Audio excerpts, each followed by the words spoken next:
Welcome back to Reviews with Ronel. Today's book, The Perks of Being a Wallflower by Chbosky. The voice in this book is quite strong. Without knowing where the story is taking place, what anything or anyone looks like, except that Sam is pretty, one is drawn into the story as Charlie tells it in the form of letters.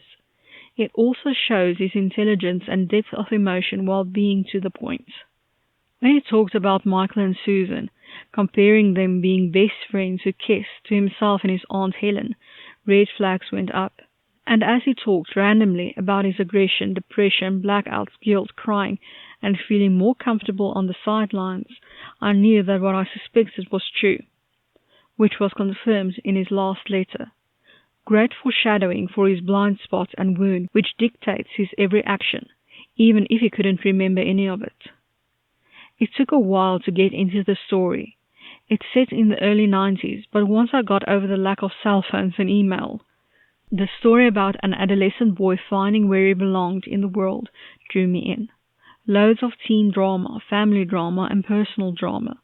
I liked his older friends and how they taught him that it's okay to be different. The book reminded me of Skilpopper and Flag Dance, which also takes place in the early 90s, dealing with drugs, sex, homosexuality, abuse, depression, and friendship.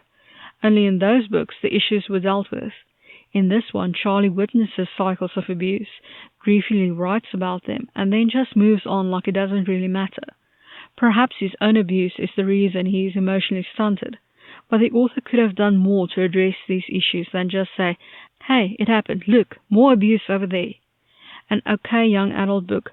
I read somewhere there's a movie. Probably worth watching.